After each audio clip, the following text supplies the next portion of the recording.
Ang programang ito ay rated SPG. Striktong patnubay at gabay ng magulang ang kailangan. Maaaring may masiselang tema, lengguwahe, karahasan, sexual, horror o droga na hindi angkop sa... Okay, nandito po kami sa venue. Andiyan kayo? O sige, pupunta ako dyan ngayon.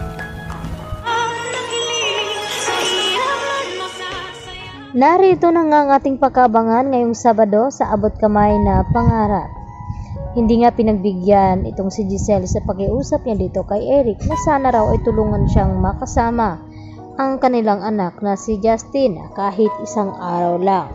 At dito nga na sinabi ni Eric kay Giselle na marami pa daw silang lakad at alam na daw ni Giselle kung ano man ang sagot sa kanyang hinihinging pabor. At dito rin na napaiyak na lamang dahil sa sama ng loob itong si Giselle na kahit kailan ay hindi talaga siya magpapatawad ng kanyang anak. Samantala, nang makabalik nga sa Apex Hospital itong si Annalyn, dito naman niya naabutan itong Ali na may ibibigay daw sana ito kay Don Pepe dahil mayroon daw pala itong ino-organize itong si Don Pepe tuwing Pasko. At ngayon nga ay naaksidente ito, ay dito naman nalungkot itong mga bata na hindi makakasama itong si Don Pepe. Kaya agad naman na nagpresenta itong si Annalyn na siya na lamang ang magbibigay ng regalo ngayong Pasko. At natuwa naman itong organizer ng event na ito na kahit na aksidente itong si Don Pepe ay matutuloy pa rin na magiging masaya ang mga bata. At dito naman na dumalaw sa Apex Hospital itong si Justin sa kanyang lolo at sakto nandito itong si Annalyn. Kaya pinakiusapan niya rin ito na kung pwede ba daw siyang tulungan sa pag-aasikaso ng party dito nga sa ginaganap na Christmas party ng mga bata na noon ay ginagawa din nito ni Don Pepe. At dito naman na humingi ng pasensya itong si Justin dahil hindi daw siya makakatulong. Kaya ang nilapitan ni Annalyn ay walang iba kundi itong si Doc Lyndon Javier. Kung game ba daw siyang tumulong dito kay Annalyn na mag-organize ng party para sa mga bata sa foundation.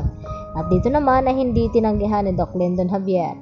At ang kasunod nito ay nabanggit din naman dito ni Annalyn sa kanyang tita Giselle at kanyang ama na si RJ ang tungkol sa ginagawang pagtulong ni Don Pepe sa mga batang mga kapuspalad tuwing Pasko.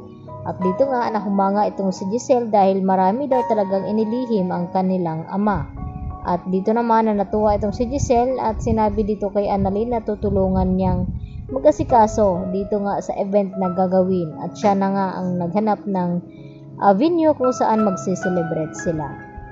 Samantala nangako itong si RJ dito kay Giselle na tutulungan niya nga ito na magkausap sila dito ni Justin. Subalit ay nabalitaan nga dito ni Giselle na babalik na nga ng US itong si Justin kaya labis na saktan itong si Giselle. At dito na sinabi dito kay Obeng na aalis na lamang kanyang anak ay hindi pa niya ito nakakausap.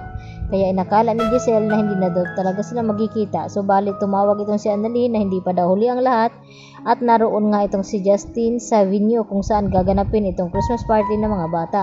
At minamadali naman ni Annalyn na papuntahin doon itong si Giselle dahil aalis na rin maya-maya itong si Justin. Kaya nagulat nga ang lahat nang biglang dumating itong si Giselle at nakiusap dito kay Justin na sana wag daw siyang iwan at mag-uusap muna sila at wag daw munang umalis itong si Justin papuntang US dahil balak nga dito ni Giselle na ito muna ang magmamana itong si Justin sa Apex Hospital at mamamahala na ngayon nga ay hindi pa nakarecover ang kanilang ama na si Don Pepe at hindi pa nakakabalik bilang pagdodoktor itong si RJ.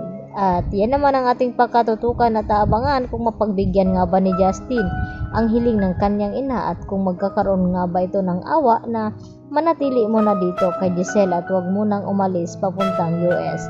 Yan po aking karagdagan latest update at maraming pong salamat sa inyong panonood at hanggang sa muli mga kapuso. Bye-bye!